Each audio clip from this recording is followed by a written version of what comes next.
Hello, good morning or good afternoon. My name is Paris. Welcome back to my channel, and this is Paris Crochet Flow. And I am here with an update about my blue. I was calling it my spring blues. It was meant to be a sweater with sleeves, but as you can see, it ended up being a t-shirt, and I'm about to explain what happened. So this is a very special top to me because when I started it, I thought it's going to be taking me very long to knit it because like I have said, my knitting skills are very basic because I usually crochet, and you will see my crochet sneaks right back even when I try to knit. So this top, I won't call it a sweater anymore, or this t-shirt, I started making it sometimes, I believe, maybe in the last 2 3 months I've been working on it. I was calling it my 1% sweater, and the reason I was calling it that is because I was just making a few rows every night. But it got to a point when I started working on it really fast because I just wanted to see it finished, and I wanted to see how it turned out because this yarn is some of the yarn I got from Montreal or Quebec when we traveled there sometimes back maybe in the last 2 years, and I didn't get to work on it. But anyways, that's besides the point. I just want to tell you how I worked on this. I did not follow any pattern. I am a complete beginner when it comes to knitting. I've been knitting for a long time on and off, but I'm not my skills are not at that high level as they are with my crocheting. So I'm really proud of this top. This might be my fourth top to knit. Usually I do more crochet, but this top turned out really well. I worked on it in two pieces. So I made the front part, which I didn't follow any pattern, and I was just trying out. I measured my waistline and gave myself an allowance. So I started with 70 stitches, and I believe I used 4.5 millimeter needles, yeah. And then I used a larger needle when I started working on the body, which might be 9 millimeters or 10. So anyways, I worked on the front part and I had to reduce by one, so I ended up with 69 stitches. So when I got to the neck, I divided by 3, so 23, 23, and 23 for the shoulders. So there's a little bit of a round neck, and I don't know if you can tell, this part is crocheted, and I just crocheted this after I finished the complete top.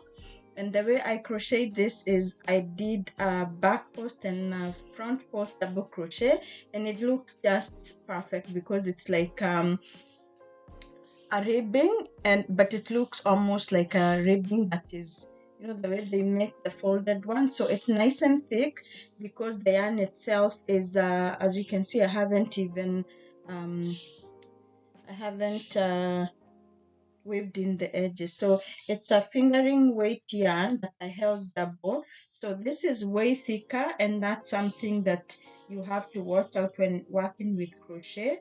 It's not the same thickness with the knitting part itself, but it works fine because it's the ribbing.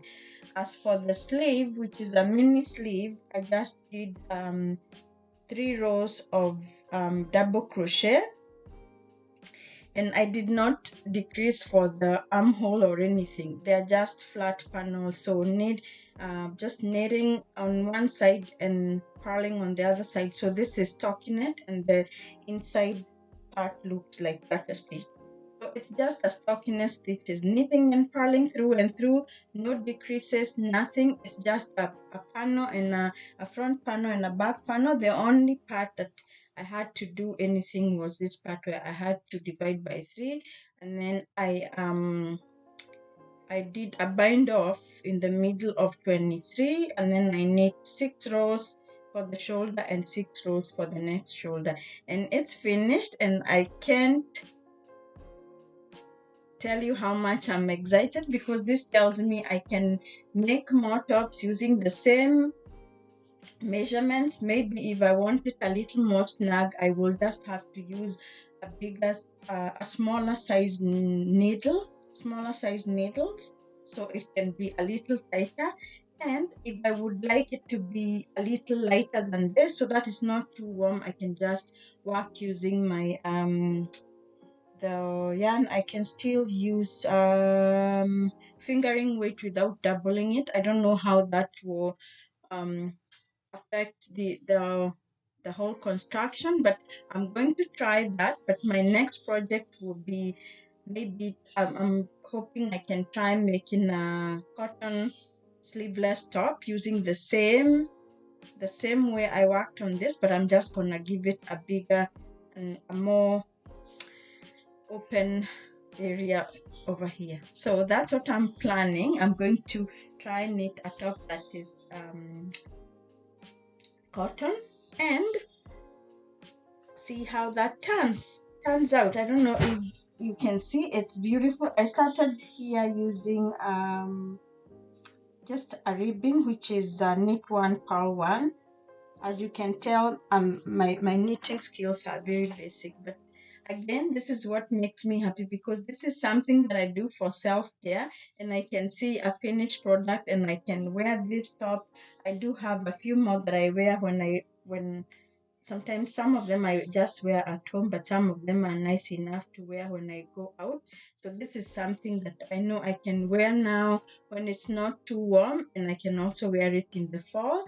I can find a white t-shirt or a black t-shirt and wear it inside, and it's still going to work like a sweater. So I'm so excited about this project, and now I kind of feel more confident when it comes to following a pattern because I have so many patterns lined up, beginner patterns on Ravelry, and also some purchased patterns from Etsy, but I never get to work on them because I start and maybe I get distracted about counting and it never ends up being done.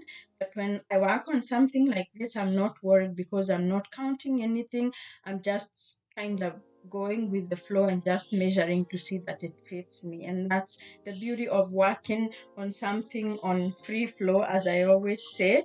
But if you want to follow a pattern, this is a nice way you can start working on something just to gain some confidence, and then you can go on and start following patterns. That's my next goal, is to follow a pattern or join a knit along and make my own something I can be proud of. So there you are. I'm finished with this project. I was calling it my 1% project. I thought it's going to take way more longer time, but turned out just fine. I was able to finish it in time, and the yarn itself is I believe 80% merino wool and 20% nylon, so it's a sock yarn.